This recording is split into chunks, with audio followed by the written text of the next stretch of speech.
Chilling tales for dark nights.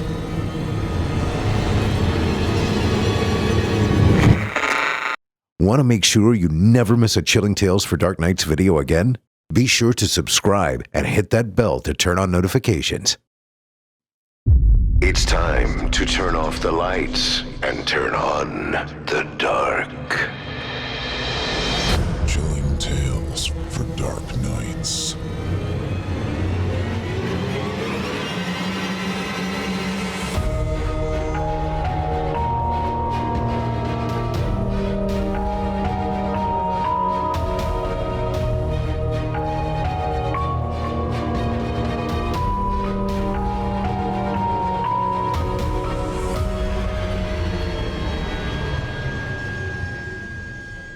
Good evening, listener. You're listening to Chillin' Tales for Dark Nights. On tonight's program, we invite you to leave behind your safe reality and descend with us into the frightening depths of the most terrifying imaginations with audio adaptations of 2 rounds of frightening fiction about paternal protection and cryptic correspondence. I'm your host, Drew Blood, filling in for host Steve Taylor. And trust me when I say I know a thing or two about spooky tales myself. After all, I tell them myself every week over on the Chillin' Tales for Dark Nights YouTube channel. And I reckon you've probably heard me a few times here on the podcast too. So do me a favor. After you're done here tonight, come on over to the channel and check out my series, Drew Blood, and settle in for an even longer night of frights. As for the moment, well, I'm set to be your guide as we yet again traverse the dimly lit corridors of your darkest dreams, courtesy of 2 brand new tales to terrify. Joining us tonight to help bring to life the frightening fiction of Gabriel Black and M. Ennenbach are voice talents Nick Goroff and Paul J. McSorley. Now, get your ticket ready and take your seat in our theater of the minds and brace yourself. It's time to turn off the lights and turn on the dark.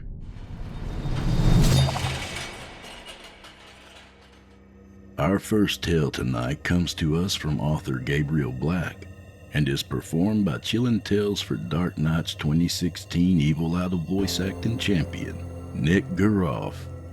In it, we'll meet a mischievous boy named Roy who covets something that rightfully belongs to his friend Billy, and he'll stop at nothing to get it.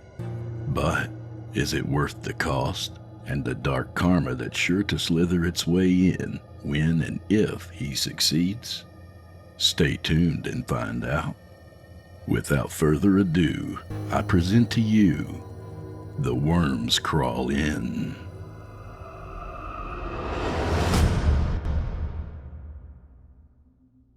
Dusty Creek was a dried-up old town. It had been small since its inception, and smaller still since the draft had begun. You could run into everyone you knew within the space of one hot afternoon, and by God, you knew everyone. You knew friends, and you knew enemies, and from day to day it was hard to tell the difference. At least, this was the case for young Billy Monroe. Billy was a washed-out, pale-haired 11-year-old boy, the runt of a pack of 4 local lads. The 4 boys, all roughly the same age, generally ended up playing together. Not because of any particular fondness for each other, but rather that in a town of that size, beggars could not be choosers. Because of this, the line between play and bullying was a vague and often unimportant concept. The boys usually merged together in the town square. There was nothing to draw them there other than convenience. No butcher, baker, or candlestick maker.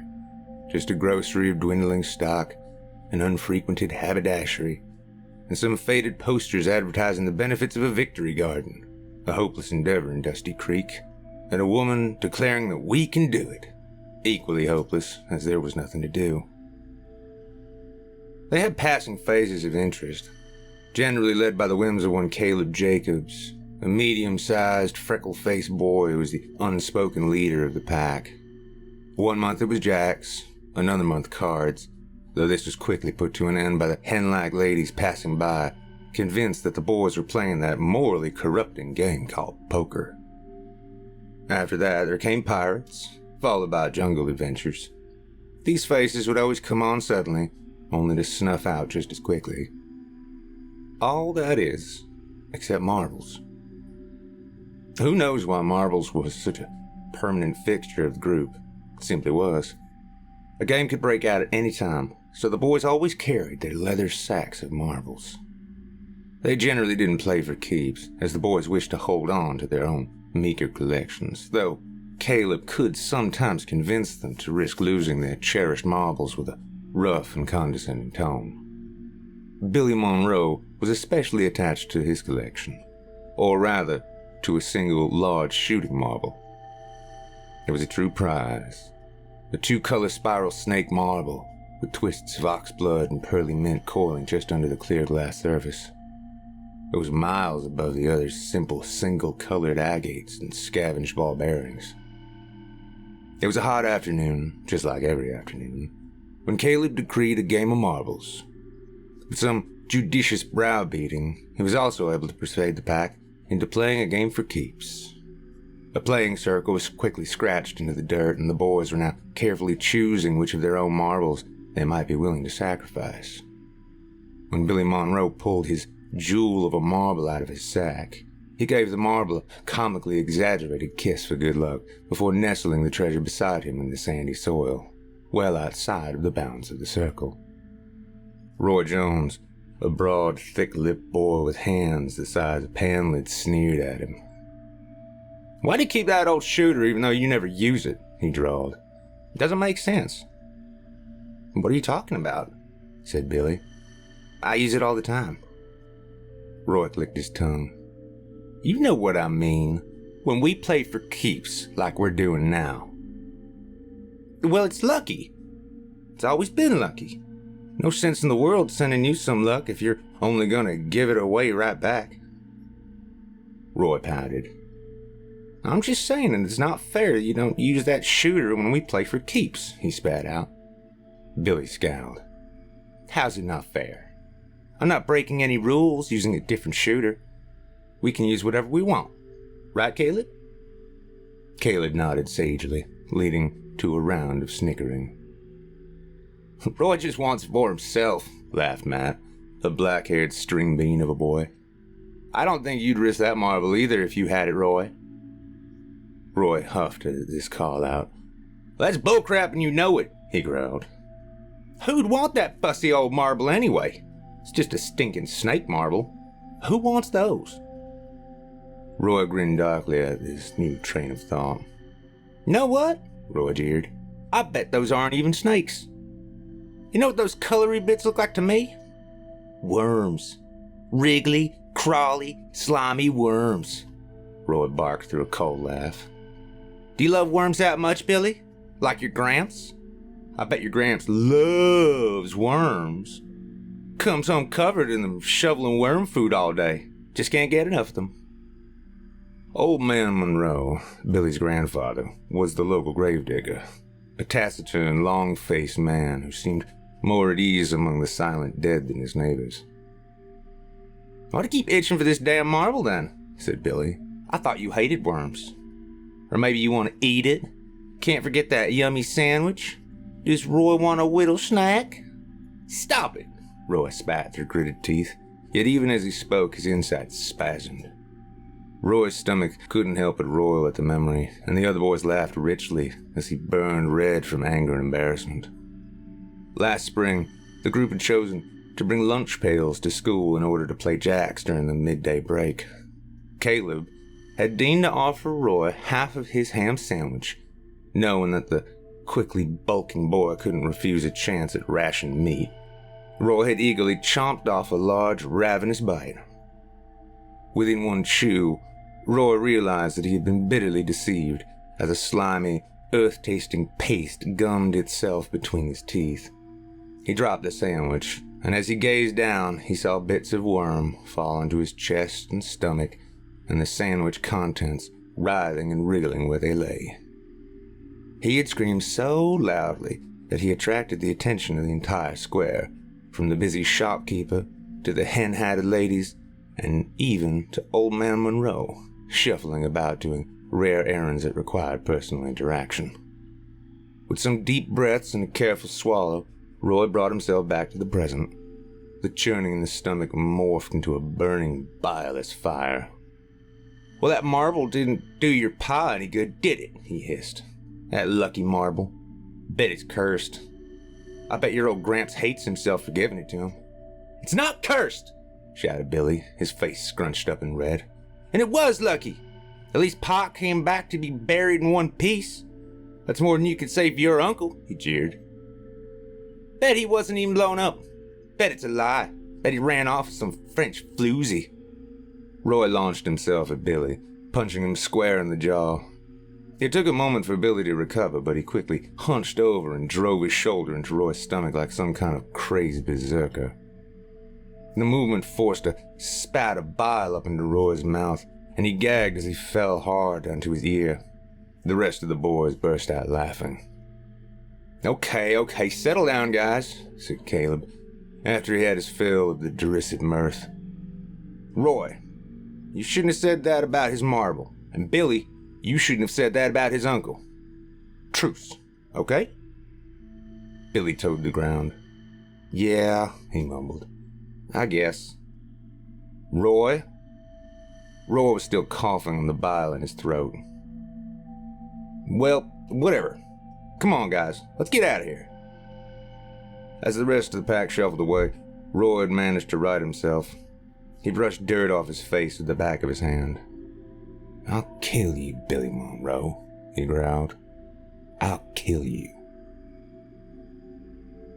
A week had passed, and another game of marbles had begun. All resentment over the argument seemed to have been erased and written over with other petty squabbles and name-calling. The pack were once more gathered in the square, squatting by a circle of iron railing meant to protect the scorched and withered sapling inside of it. The railing was being used as a makeshift prison camp, a mighty fortress housing sun-bleached, clothes-pinned POWs. Their comrades had planned a rescue, but sadly, they had all collapsed on the field of battle when Caleb demanded a game of marbles. And what's more, another game for keeps. The boys reached for their leather sacks and emptied their contents onto the dirt. Once more, Billy took the beautiful marble and gently placed it at his side, safe and sound. The bitterness that Roy thought he had forgotten bubbled up, and he grabbed the marble where it lay nestled next to Billy. "You're going to use it this time. Show us just how lucky it is." Billy squealed and grabbed at Roy's wrists for the marble, which he held aloft.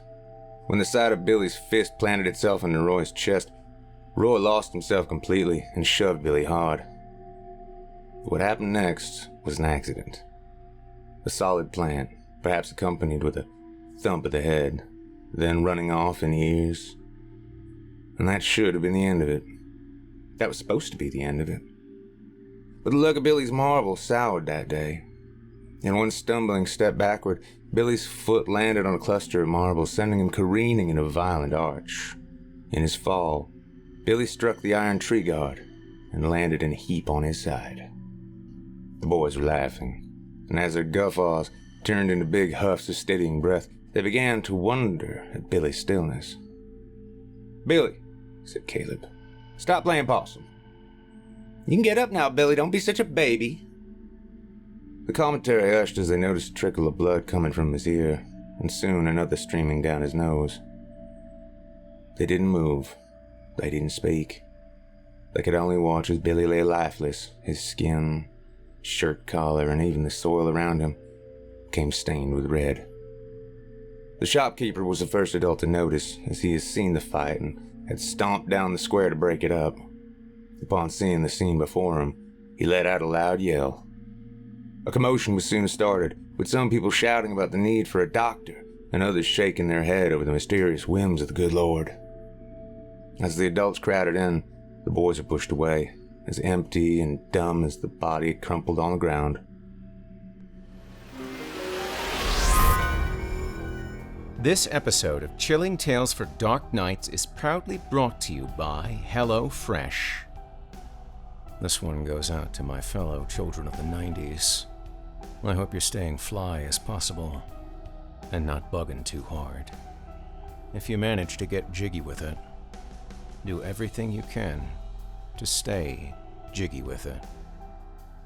Now that we've concluded that public service announcement, I'd like you to take a little walk down memory lane with me. Now, I know our memories don't work that well because of all those whippets we did in the parking lots of Dave Matthews Band concerts. But hear me out. Remember when you could cook in movie theaters? Neither do I. But wouldn't that have been nice?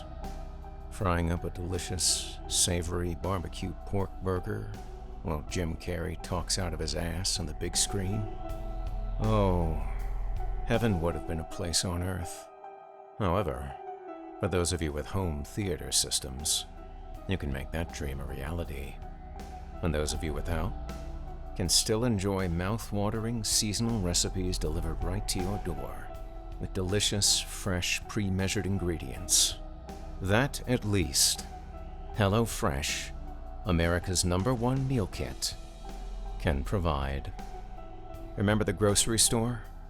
Waiting in the self-checkout line while a mother of 8 checks out 300 items in a lane that is intended to be limited to 12? The waiter who stares at your empty calamari plate and comments, "I guess you hated it." With HelloFresh, you can wake from that nightmare and enjoy only the sweetest dreams thereafter.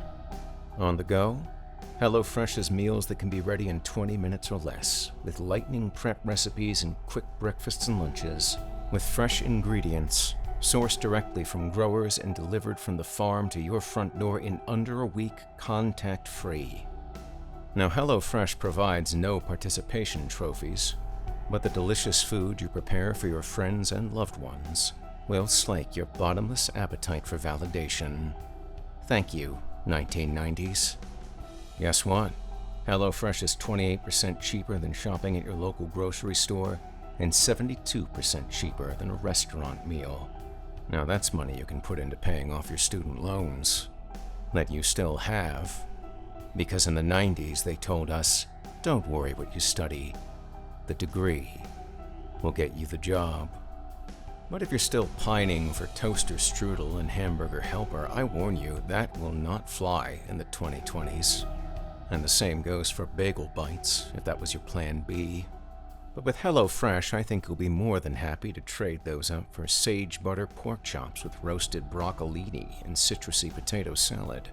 Or, personal favorite of mine, ginger beef stir-fry, butter-basted sirloin steak. I tell you, after a lovely night in the kitchen with HelloFresh and shrimp and asparagus risotto, you'll never want to look at another Hot Pocket again. And I know what you're thinking. I've heard that one before. But believe you me, this time, it'll stick. And HelloFresh remains all that and a bag of chips. I mean that figuratively, there's a good chance that chips will not be included. But I somehow doubt that will be a problem. Booyah. And you'll be pleased to know that HelloFresh has recently partnered with Green Chef, a pairing that is paying off in significant deliciousness. So stop dawdling.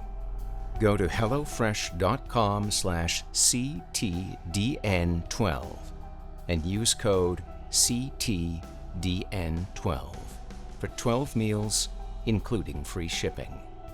One more time, this time in the voice of Jim Carrey from the film Ace Ventura, Pet Detective. Go to hellofresh.com/ctdn12 and use code CTDN12 for 12 free meals, including free shipping. Yes! Yes! Yes! Can you feel that? I have exorcised the demon. This house is clear. Hysterical. Thank you for your support of this program and of the sponsors that make it possible.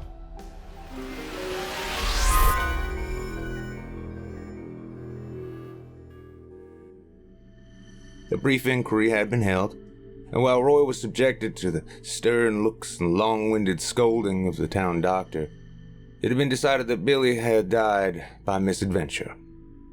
2 days later, the town gathered to see Billy off to his final resting place. Old Man Monroe was not rich, thus Billy's coffin was a simple pine wood box. The large nails splintered the wood around the place they had been hammered in, contributing to a vaguely warped and weak appearance. Monroe sat next to it, a gentle hand resting against it protectively as his neighbor's rusted old cart, used in place of a hearse, trundled down the dirt road to the graveyard. Men had their hats off, women daintily dabbed at the corners of their eyes with their handkerchiefs. Children were there as well, many of them bored or confused. Roy was standing next to Matthew, the weakest of the group, now that Billy had passed. "I don't get why we need to stand here and watch," muttered Roy with a scowl. "I mean, we already know he's dead. Why do we need to look at his box?" "It's respectful, I guess," mumbled Matthew, though he seemed unsure in the face of Roy's strong opinion. Roy suddenly grinned. "Hey, Matt," he whispered conspiratorially. "Look what I got." Roy opened his clenched hand to reveal Billy's spiral snake marble. Matthew gasped. "Roy," he hissed in a frantic whisper, "you can't keep that." "What do you mean?"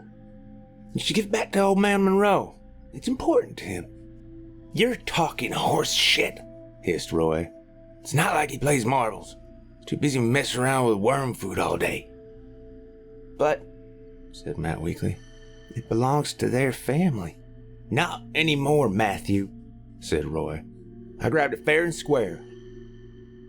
"Wait, did you take it when he died?" "Sure," Roy shrugged. "He wasn't going to use it anymore." Matthew's mouth hung agape. "What's the big deal? He was already dead. There wasn't anything we could do to help him." "I mean, sure, I guess, but still. Are you going to squeal on me?" No," muttered Matthew, eyes downcast. "That's what I thought." There was a sudden commotion. The wheel of the old cart had hit a rock, and the rickety old thing broke. The coffin slipped from the suddenly tilted floor, causing a splintery dent at the head.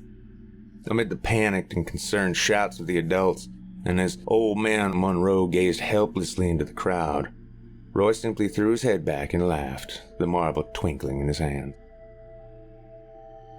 Some days had passed, and Roy found himself alone in his small attic room. Watery moonlight streamed through the window, and outside there was nothing to hear but the chittering cicadas and occasional mournful hoot of an owl. His mother would whip him if she knew that he hadn't yet gone to sleep. She was visiting her sister in the next town over, and Roy simply couldn't stop admiring his ill-gotten treasure. He cradled it in his palms, feeling the slight chill of glass warm as it absorbed his heat.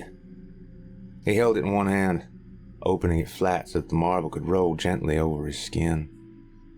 He held it between his fingers, angling it into the moonlight, thrilling at the rich glow of the colorful snakes inside. Roy was only dimly aware of the heavy flap of wings and sudden lull in the cicada's cries, but his attention was soon grabbed when he heard a noise alien to his usual experience. It was a faint, metallic snick. What kind of sound could that be, he wondered. It seemed to have come from outside. He pressed his face against his window, glass becoming damp under the steam from his nose. At first he found nothing amiss, but then he saw something that made his heart drop. From his perch, he could just make out the flung open cellar doors. The old rusted chain which usually kept the doors closed flung carelessly aside. As Roy puzzled blankly over this oddity, and he heard a sudden creak in the floorboards downstairs, his blood chilled, and for a long time he remained frozen.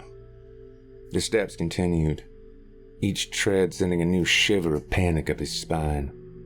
His hand began hurting, and he realized that he was clutching the marble so hard that his nail beds had turned white. He stared at the marble in horror as a sudden realization came over him. The marble. It must be the marble. Billy'd come back for it. How soon would it be before he ascended the stairs and crept into his room? All manner of folk tales and ghoulish myths flooded him. Within a few minutes, though, the tread ceased. Billy knew where his room was and would know where to look for him. Roy swallowed hard as he realized that he needed to make an escape. Roy winced at the creak of his door hinge. Poking his head out carefully, he didn't see anything in the cramped hall. He carefully walked down the stairs, counting 10 heartbeats before silently shifting his foot onto the next step, a process which was becoming faster as his heart rate began to rise. There weren't any apparitions or ghostly moans. Maybe he could make it.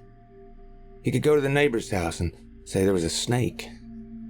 He reached the bottom of the stairs. Roy held his breath until it burned, attempting to guess at which floorboard would creak the least. He eventually screwed up his courage and pressed his toes forward, preparing for a whip crack to sound in his ears. Roy was puzzled when no betraying noise came, but then horrified when he realized why. Instead of hitting the bare wood he expected, Roy had stepped into a squish of soft ground. A freezing coil of terror slithered up his spine as he tried to identify the substance. All manner of wild, nightmarish guesses sprang to mind, but it was a patch of watery moonlight by an uncurtained window that revealed the truth. Soil. Once the realization hit, it was followed by an overwhelming stench. Somehow fear had blocked it from him, but now was practically holding Ray's face into it. It was dead earth, a sickened combination of wet stone and rotting weeds. Roy's eyes roamed helplessly, and a pale wash of moonlight revealed the true horror. Trails of dank soil led all over the house. Chunks of it, skids of it, all of it reeking of the grave. Roy started to cry. "I'm sorry, Billy," he wept. "I'm sorry. Here, you can have your marble back. Is that what you want? It's yours. I'm sorry." He held out the marble into the shadowy emptiness in cupped, trembling hands, hot tears dripping down his cheeks. A dark, dirt-covered shadow rose over him. Roy gasped, burning and dry, just before a shovel bashed over his head, stamping out his short, miserable life. Old Man Monroe tread silently up the path to the graveyard. He was a strong man, and his burden was light on his shoulders. He soon reached his goal, a yawning hole rimmed with damp earth. Monroe was used to moonlight and had decided not to use a lantern. He gently slid down the side of the hole, gingerly placing his feet between the wall of wet earth and the pinewood box before removing the loosely nailed lid. "Here you go, Billy." The old man slid the marble into a gap between Billy's stiff fingers so that he appeared to be fondly holding it close. To the old man, it seemed that a small smile briefly ghosted over Billy's lips before resuming the restful state. He carefully climbed out of the hole after gently placing the lid back on, then once more scattered dirt onto the coffin with somber sincerity. He did not fill it up, however.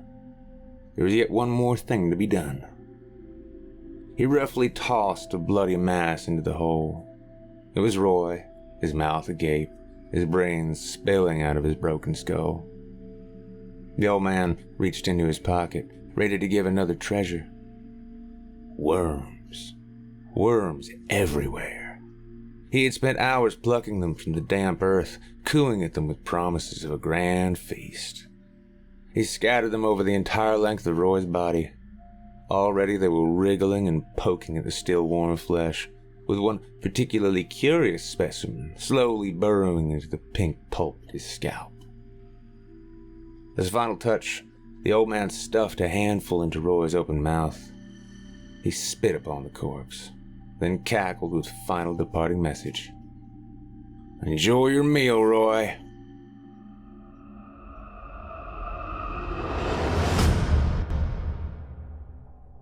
I hope you enjoyed The Worms Crawl In, as written by Gabriel Black and performed by Chillin' Tales for Dark Knight's 2016 Evil Idol voice acting champion, Nick Goroff. If you'd like to see more of Gabriel Black's work, they've been featured on our official horror fiction site, creepypastastories.com, and you can search for them there, where we'll be proud to feature more of their work in the future. Up next, we've got a second sinister story for you, as written by M. Ennenbach and performed by Paul J. McSorley. In it, we'll be introduced to a homesick man separated from his beloved on a very long journey. His letters home tell of his new experiences during his travels and warn of the strange visitor that has decided to keep him company while he's away. Now, without further ado, I present to you Blue.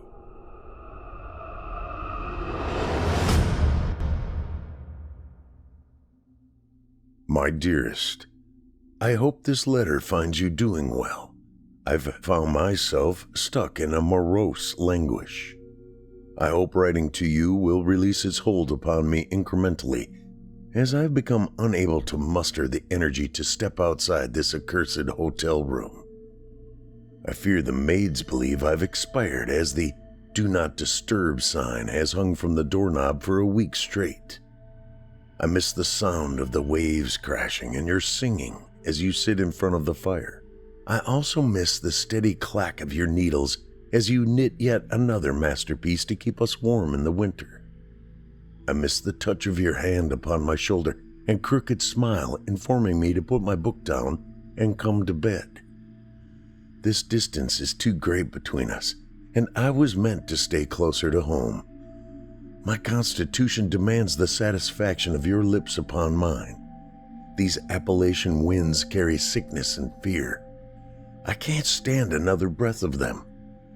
If they don't send me home to you soon, I fear madness will quite overtake my brain. And the dreams this place gives, a pox upon the mountain breeze and rambling wildlife. The sounds at night are enough to make the spine grow weak and the mind dips deeply into insanity. I know you are rolling your eyes at me as you read this, thinking I've only caught a case of the overdramatic. You might be right, but be it the untamed wilderness or the lack of you by my side, these dreams take root, and I cannot cast them out. It isn't just me plagued by the accursed things. Why, just this morning as we sat drinking coffee and dining on eggs and bacon and toast, Jeffrey confided in me that his sleep has become a tangle of dark omens. I tried to laugh it off, but inside I felt the cold steel of terror as he described the very same images I have been haunted by. The room grew quiet as he spoke, and I could see the uncomfortable faces of others that had suffered the same visions. None were willing to say anything, but I could see it as clearly as the clouds in the sky. I was asleep, dead asleep. No, strike that. Soundly asleep. Better? I was dreaming. Not the recurring dream I told you about when I wrote to you last week, the one where you and I picnicked down by the bay. The gulls were crying and the gentle curve of your neck so intoxicating in the afternoon sun. No. I was sound asleep when I heard a tapping on my window. Being in the lodge's third story, my sleeping brain rationalized it as a branch against the pane. My cranky frame stretched up to open the window and trim the offending twig. But as I opened the curtains, I saw no windswept limb. I saw a girl of no more than 13 or so, and she was standing outside my window tapping upon it with a small finger. When she saw me staring back at her, she smiled a smile that carried the warmth of the northern wind in mid-January.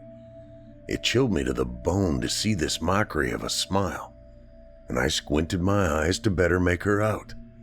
She was no little girl, this I swear, my love. Perhaps once she had been, but no longer. Her skin was stretched too tightly across her skull and had a faint blue tint to it. Her lips were so dark they could have been black. And those teeth? The teeth in her mouth had been filed to sharp points like a shark any other predatory creature meant for one thing: killing. And she stared at me with that smile that promised blood, not joy, and kept tapping the window. I stumbled back from the window, and she began to moan, a sharp keening sound that felt like rusty nails down the back of my brain. I let the curtains fall closed and hurried back into bed. And a small laugh, filled with menace and promises of pain, filtered through the glass and fabric. I woke with a start and made my way hesitantly towards the window, and as I nervously peered out, I let a soft chuckle as nothing but the treetops and moon greeted me. My heart still hammered in my chest as I lay back down and slept molested by dreams until morning. You probably think it was the result of too much brandy by the fireplace, from smoking my pipe and imbibing with the others while sharing tall tales of the road, and I would tend to agree. You have a knack for seeing right through me like that. But then at breakfast, Jeffrey told of the same evil little minion in his dream as well, down to the smallest detail. We nervously laughed it off, and he burned crimson as he realized how silly he must have sounded. But I tell you, the laughter rang hollow out of my throat. Hollow indeed. Now I sit with a shaking hand on the quill. Excuse the spattering of ink on the page. We can call it the chills of early winter. Yes, let's do that. Not the baseless horror I felt last night and again at breakfast, but the onset of winter in a drafty lodge in the middle of nowhere. Know my every thought is upon you, my love, as we brave another week or two in this desolate place. The surveyors sent word they have narrowed down the richest 3 veins for mining, and once they've finished, we can set our minds to laying out the plans. Then I can catch the train back to you where I belong. I believe this will be my last job for the company. I know I say that each time I head out, but this time, I mean it. I'm so very tired of the road and being away from you. In a few days I will write you, my love, hopefully with news of my return. Love eternally, H. September the 20th, 1878.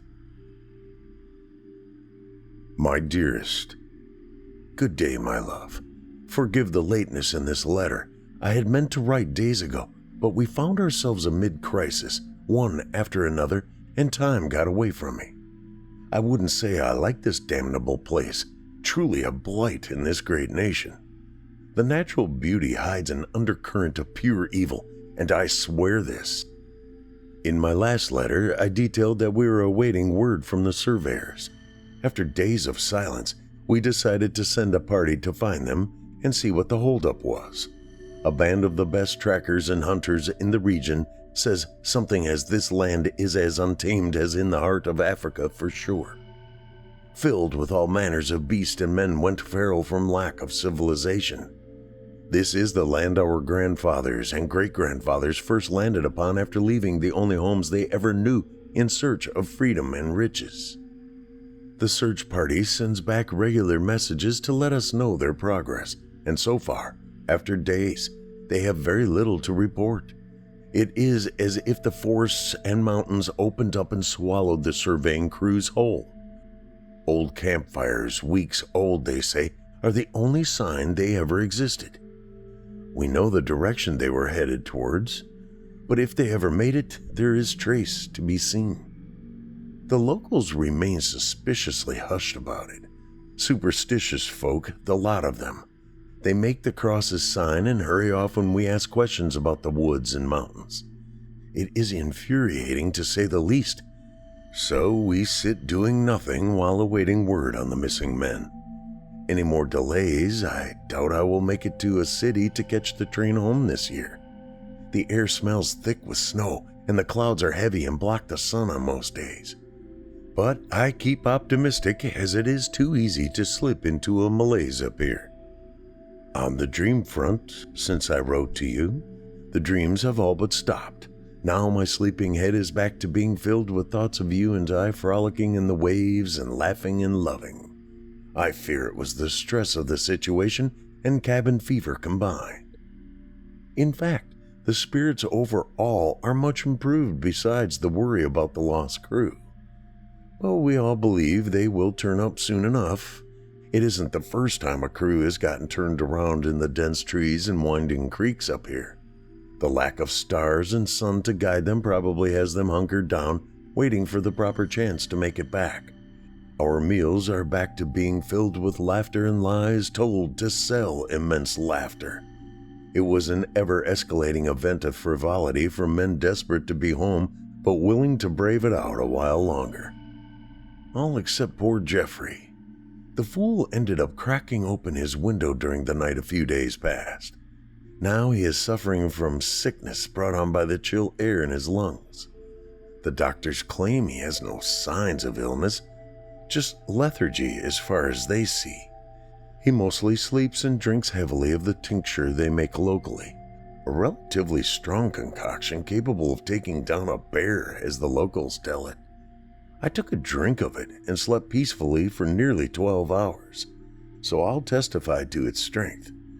But don't fear for Jeffrey, he'll pull through this, and possibly learn to leave the windows shut during the cold nights. I must go, my love. I see the wagon pulling near the lodge and hope to hear good news. I shall write sooner, I swear. Until then, know I think of you always and long to feel your lips upon mine. Love eternally. H.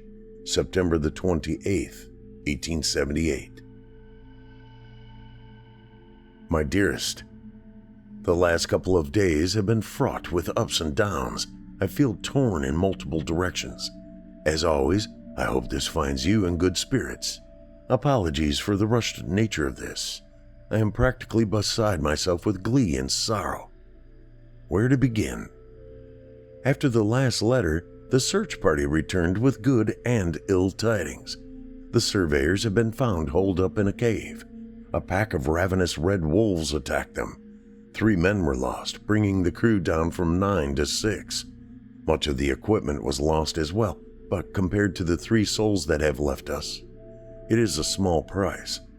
Though the company men higher up do not see it that way. It is a shame when life is worth less than coal. A damn shame. But the surveyors managed to retain their maps, and we will begin to make our plans after the bodies are laid to rest. On that note, in tragic news, Jeffrey has succumbed to his illness. He passed last night in his sleep. The sudden scream from his quiet room awakening all of us and caused a mad scramble to his side. In his sickness, he managed to open his window yet again. His body, though just expired, was as cold as ice and tinged in blue when we got to him. His lips darkened deep red as if chapped severely. A rictus scream of pain was frozen on his face. It shall haunt me seeing him that way. All memories of him standing strong and fierce was replaced by that look of terror. The doctors came to visit his corpse and quickly whisked him away. I got into a great tussle with them over his remains. They insist he be burnt to ash instead of sent home for proper burial in consecrated ground. They demand all of the bodies be burnt. There are no answers given as to why, just solemn marks of the cross from their overly superstitious hands. This whole land feels like it has not progressed since before the War of the States. Simple-minded, God-fearing folk set in their ways. I wonder what they would say about you here, my love. Would their old ways send them into a fit of apoplexy at a Negro woman and white man finding love together? Possibly. I'm not sure they even know of the emancipation of the slaves here. There are only 2 last names on the mountainside, and neither seems willing to crossbreed with the other.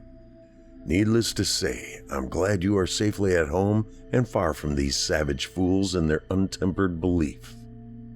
I must go. They say the bodies must be burned within a strict time frame according to Scripture. No Scripture I have ever read. It makes me long for the city's civility, the more open-minded people, future-thinking and prone to science over magic. I've given my notice to the bosses that this will be my last job and then home to retirement and start our family. They raised great ballyhoo over this. claimed I'm leaving them in a lurch with the sudden loss of Jeffrey. I don't care.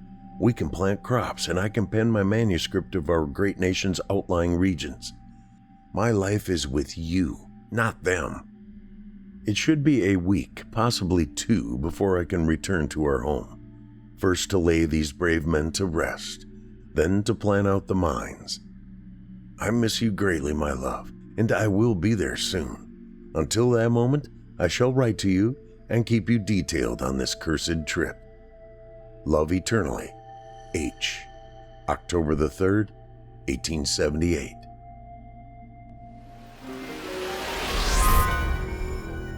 This episode of Chilling Tales for Dark Nights is proudly brought to you by June's Journey and Wooga. Do you like mysteries? Well, do you? Oh, I see what you're up to. You're making it a mystery whether you like mysteries or not. All right then, I'll take that bait. I bet you think you're pretty clever. Well, I like them. Most of them. The ones pertaining to the location of my socks, maybe not as much, but that's an issue of repetition. I'll say though, my deerstalker cap is never far.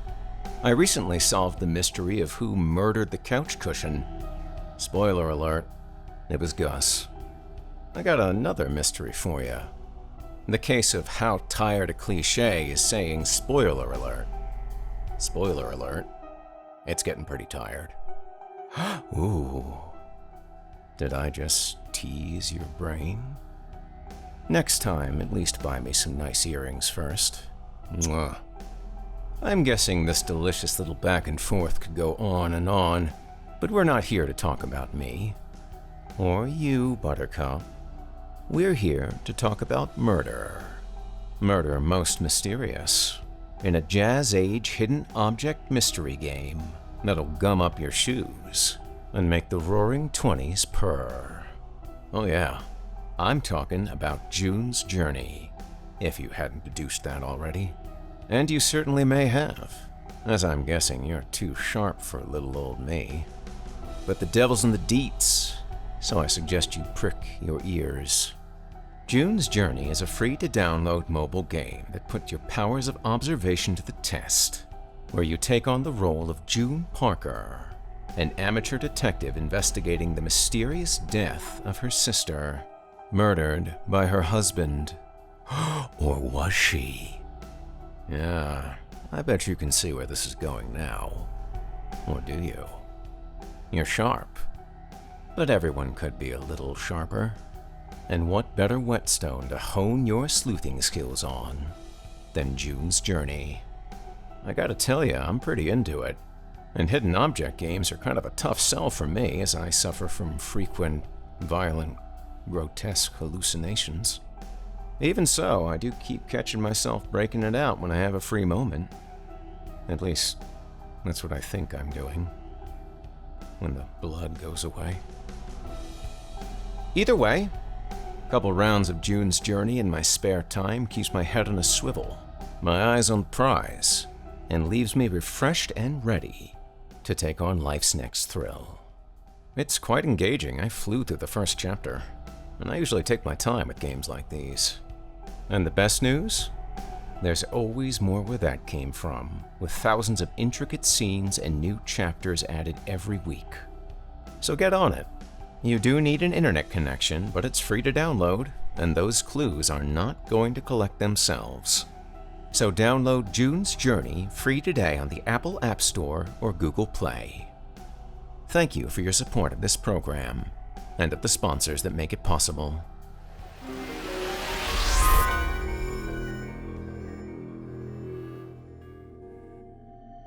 My dearest, the dreams are back again. Everyone is on edge. The tapping at my window occurred again 2 nights in a row now. Even in my dreams, I am too frightened to peer out the curtain and see that blue-skinned monster. The townsfolk refuse to answer my questions about her. They will not acknowledge us when we leave the lodge. The first snows have fallen, and now they seem to want us gone. no more than we wish to escape ourselves. It's been 4 days since we burned our fallen comrades. Now another has fallen sick with the mysterious wasting away illness. The bosses refuse to answer our questions and work has ground to a halt. A contingency of fellow workers are talking about just leaving. The bosses swear if they do, they will not be paid for the job. I've tried to be a voice of reason, but there is none to be had in this hell. Everyone is sullen and fearful. I was jumping at every noise. I worry if the sickness doesn't get us, this eerie malaise will.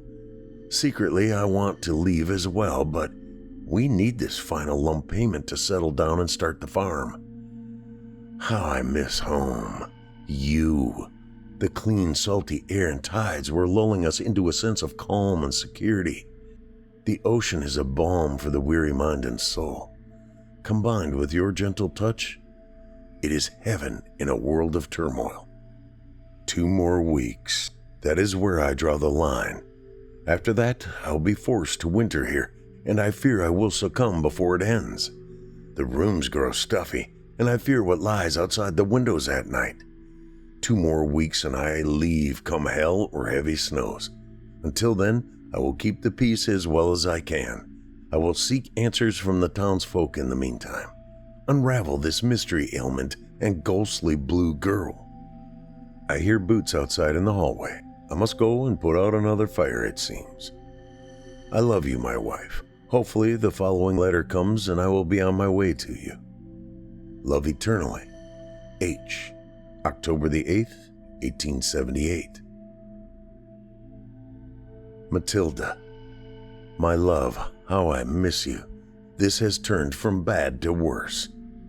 The snows fall each night, and soon the roads will be too treacherous to trust. Neither boss nor worker can speak to one another without a threat of violence. 2 more have fallen ill, and 1 has passed on.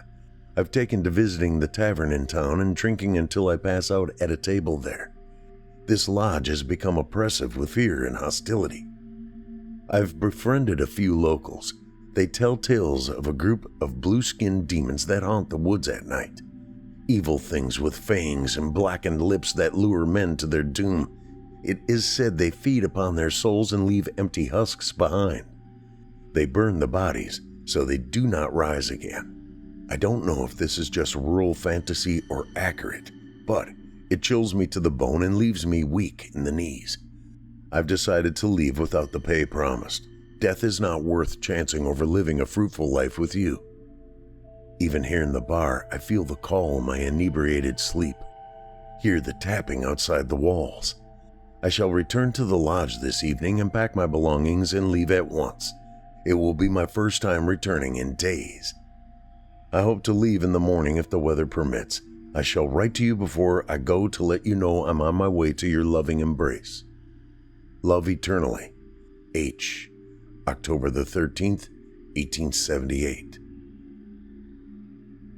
Matilda, my love. I have been trapped in the lodge for 2 days.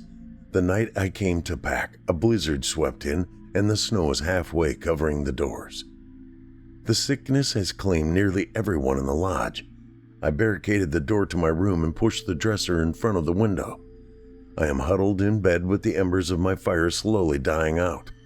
I have broken the furniture for fuel and am running desperately low. I need provisions or I shall perish as well. At night, the tapping on the glass has grown to a cacophony. In the halls outside, I hear the scurry of tiny bare feet and insidious laughter. Low rumbling voices of men bed-stricken with illness, and shuffling steps that stop right outside my room. I don't know if this is a plague or some dark magic at work, but I fear if starvation doesn't get me, the sick and dying will. I don't know how to get this letter out to you. I'm only writing it to maintain my sanity and focus. If the snow falls deeper, I should be able to launch myself out the window and land safely below. I'm growing desperate enough to try now as the sun begins to set and before the night horrors start, but I won't. I can last 1 more night. For you, my love, I will persevere through this madness. Love eternally. H. October the 15th, 1878. Matilda, my dearest, I did it. As the sun rose and the voices stopped this morning, I braced myself and jumped into the deep snow below my window. I twisted my knee and ankle, but the cold has allowed me to keep moving. I write to you from the tavern. The locals are worked up into a frenzy. They speak of burning the lodge down with all the souls trapped inside. I hate myself for saying this, but I agree wholeheartedly with the decision. They could burn the entire woods down and raise the mountainside as well. There is evil here, deep and old evil. The roads are too covered and my body too battered to make the trek to the nearest train station. I shall have to stick it out here until I can make the journey. The locals say it will be 3 days at the least, a week if the storms don't decrease. But I need to leave, to return home. They are gathering kindling to start the blaze now, and if I could, God help me, I would help them. Please pray for their souls, and mine, my love. I beg of thee. This must be made right. I love you with all my heart. I'll be there as soon as possible. I swear this. Love eternally, H. October the 16th, 1878. Matilda, what evil have they loosed upon the world? The lodge lies in smoldering ruin. All those men screamed as they were burnt alive and echoed into town. I fear we have damned ourselves from salvation. Now the entire town dreams of tapping on the glass. No place is safe. I'm trapped in a room above the tavern, unable to walk. I hear them scurry upon the roof all through the night. The barkeep says houses are on fire all through the small town as more fall sick. I dream of blue-skinned demons. A fever burns me up, and it is the flames of hell taking me. I should have said no and left when I had the chance. I fear it is too late for me now. Too late for all of us. We've opened the gates, and now they are free to run rampant through the valley. Possibly the world, whatever kept them bound to the lodge, went up in smoke with all those innocent souls. We did this to ourselves. Even now, I hear the bare feet slapping across the timbers above me. Know I love you, Matilda, now and forever. I feel the end coming for me. A group is leaving as the sun rises, and I will try and join them in a wagon. If I cannot, I will send this last letter to them. If I'm not home in a couple of weeks, you'll know what happened to me. I'm so sorry. I never intended to leave you this way. Love eternally, H. October the 20th, 1878.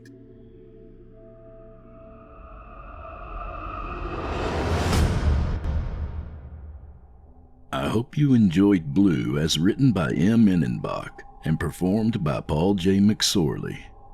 If you enjoyed Paul's performance, don't forget, you can hear more of him in our 2019 Evil Out of Voice Acting competition, in which he was a contestant, as well as in his performances of several of author Jeff Sturdivant's stories. I personally recommend Return to the Dirt, a devilish tale that brings a whole nother meaning to the phrase, "You are what you eat." And if you dig Splatterpunk Award nominee M. Ennenbach's work, simply search for him on Amazon, where you'll find many of his books for print, including his award-winning collaborative anthology, Cerebus Rising. Or visit simplyscarypodcast.com/Ennenbach, spelled ENNENBACH, and you'll be redirected to his author page on creepypastastories.com, where you'll find his links to his social media and the Amazon page I just mentioned, so you can pick up a copy of his books today. In Ennenbach's anthology Cerebus Rising, a poet, a master of horror, and a master of suspense join forces as Cerebus. With 3 prompts, cabin fever, letters, and chaos, the three-headed beast dishes out 9 novelettes, each with a unique style that'll take you on a journey through 9 different levels of hell. So don't delay. Visit simplyscarypodcast.com/Ennenbach and pick up your copy of Cerebus Rising today. And let Mr. Ennenbach know that Drew Blood and the team at Chillin' Tales sent you. It would mean a lot to us. Thanks again for your support of tonight's talented authors and of indie horror. And with that, listeners, our weekly descent into the depths has just about come to a close. But before we go, I'd like to take a moment to thank you for joining us for tonight's episode, and remind you, you can take a moment to stop by our iTunes page and leave Chillin' Tales for Dark Nights a 5-star review and a kind word, and follow us on Facebook, Twitter, and Instagram if you haven't already. And of course, subscribe to us on YouTube, where you can find an archive of our work going back to 2012, and consider signing up as a patron at our website, chillintalesfordarknights.com, to show your support and get all of our content ad-free. I'm your host, Drew Blood, and it's been a real pleasure. Tune in again next week when we once again turn off the lights and turn on the dark. Sweet dreams, listener. Sweet dreams.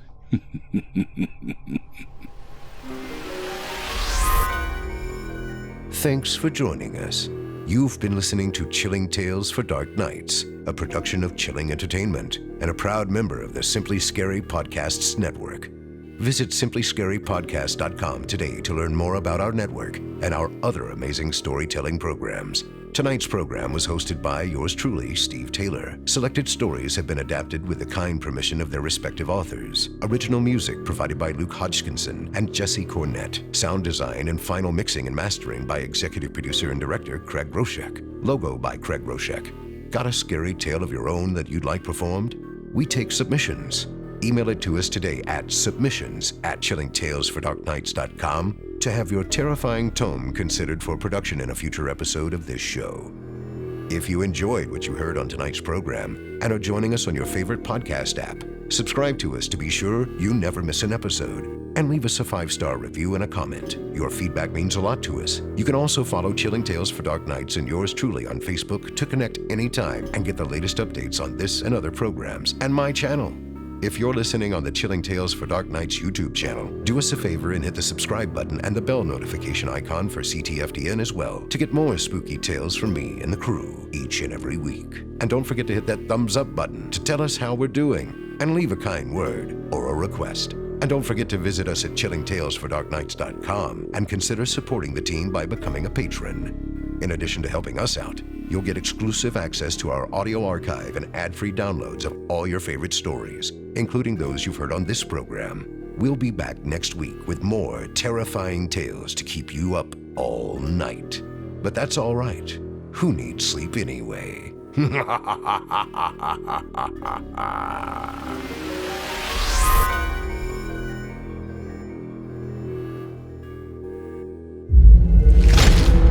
Chilling Tales for Dark Nights.